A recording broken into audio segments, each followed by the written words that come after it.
Welcome back, and here's one interesting case. Students of the SMK Formula Institute are on a warpath against their professors.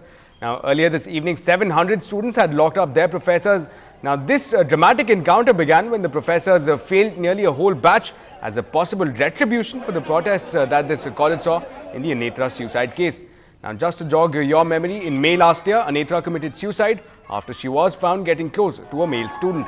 And the embarrassment, courtesy of the professors, and the alleged humiliation are believed to have pushed her to take the extreme step.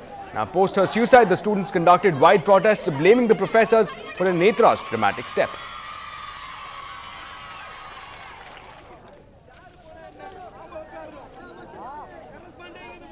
Now, our reporter Krishna was at that scene when those students really took the professors hostage. At this point, he's joining us live from the newsroom. Now, Krishna, at this moment, what is the status quo at this point? Really, what is the condition of the professors? Have they been allowed to go? Well, Ashwin, most of the professors who are locked up in the college have been let out, except the correspondent who has been who's still at the college right now. The students said that until a promised action would be taken, they will not allow the correspondent to go out or step out of the college. Well, but most of the lecturers are free. They have probably reached their house by right now. Well, all this started when last year, when the students gave an exam, the internal exam in July last year. Around the same time, there's a college fellow student who committed suicide allegedly because of being harassed by her college professors. And they got to know about their results only this January. And when they got to know that most of the students have failed, they started their protest today. Ashmit? Right, Krishna. At this point, I can only imagine how tense the situation must have been. But how is it that the police, we didn't see the police getting involved in the police actually doing something over there, reining in the situation?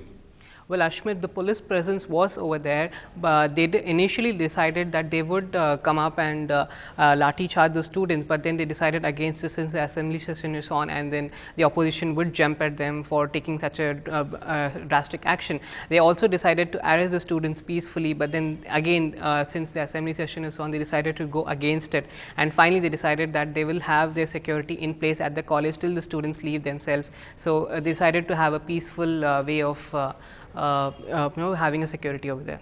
Right, Krishna. Final question at this point again, what is the road forward now? Again, with almost a whole batch of the college being failed, how do the professors and the students plan on taking this forward? Well, Ashmit, the college management had decided that they would go and talk to Anna University on how, on what they would come out, and they'll discuss about how they could go about the procedure and probably have a internal exam again, or probably change their marks or reassess their marks. So that would be decided only after when they meet Nana University, which will be around Monday or Tuesday. We just hope that the students don't start agitating just before that, because they really want a solution as soon as possible. Ashmit?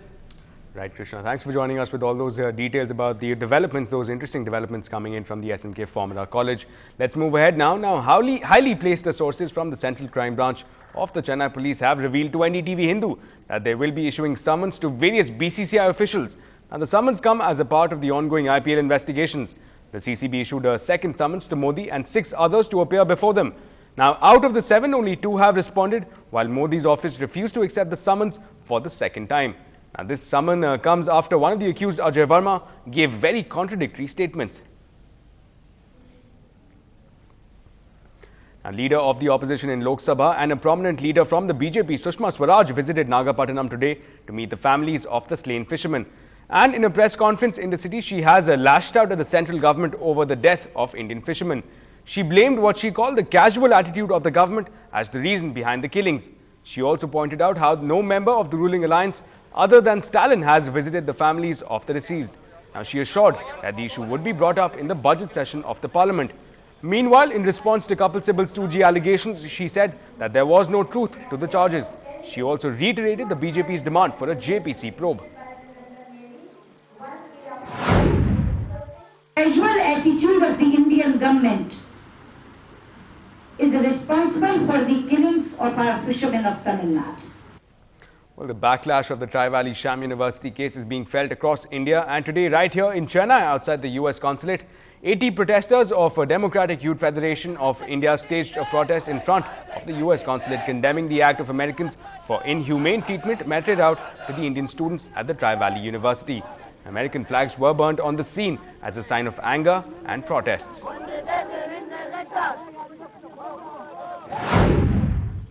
அமெரிக்கால ட்ரிவேலி பல்கலைக்கழகத்துல படிக்கிற 1500 இந்திய மாணவர்கள்ல போதுமான அதாவது முறையான visa இல்லன்னு சொல்லி மாணவர்கள் கால்ல அடிமைகளுக்கு கட்டற மாதிரி மிருகங்களுக்கு கட்டி விடுற மாதிரி கால்ல ரேடியோ கார்பன் டேக்னு ஒண்ணு கட்டி இருக்காங்க. அது இந்திய நாட்டுக்கு ஏற்படுத்தக்கூடிய அவமானம். இதை இந்திய அரசாங்கம் உடனடியாக கவனிக்கணும். அப்படி இல்லன்னு சொன்னா மாணவர்களும் இளைஞர்களும் தமிழகத்தில் இந்த மாதிரியான போராட்டங்களை தொடர்ச்சியாக நடத்துவோம் அப்படின்றதை இங்க தெரிவிச்சுக்கிறேன். Moving ahead, a Tirupur-based dyeing unit going by the name of Classic Knitwear filed a review petition in the Madras High Court against the Madras High Court order, which asked all the 787 dyeing units based in Tirupur to shut down. The Madras High Court today directed the Pollution Control Board to survey some units which have installed individual effluent treatment plants. Now, these units say that they comply with the zero discharge mechanism as stipulated by the court. Now, on the 28th of last month, the Madras High Court ordered the closure of all bleaching and dyeing units in Tirupur for not complying with the environmental norms. The Honorable First Bench directed the advocate of the Pollution Control Board to file a detailed affidavit as to whether the averments filed by the petitioner in his affidavit is true and whether the petitioner's unit is a zero level discharge unit, and if so, they should file an affidavit in response to it. Apart from that, the Chief Justice Court directed the Pollution Control Board to take a monitoring committee along with experts and go there to this petitioner's unit, inspect it and submit a report on Tuesday. Based on this inspection report and the affidavit, further orders will be passed on the petition filed by Classic Knit Processors. Now, comedian turned politician legislator S.V. Shekhar will be joining the Congress at a function in Satyamurthy Bhavan on Sunday. He told NETV-Hindu that his meeting with Rahul Gandhi in Delhi was a prelude to his defection from the main opposition party in the state, the AIADMK. On 6th February Sunday between 11:15 and 11:45, I am joining Indian National Congress at Satyamurthy Bhavan. And Mr. K.V. Dangabalu, the President of Tamil Nadu Congress Committee, and Mr. G.K. Vasan, Honorable Chidambaram, Tirunavukkarasar, E.V.K. Silangon and other leaders are also participating in this function. And I met Mr. Rahul, and after meeting Rahul I got impressed. Well, ahead of the assembly polls, the ruling party is leaving no stone unturned.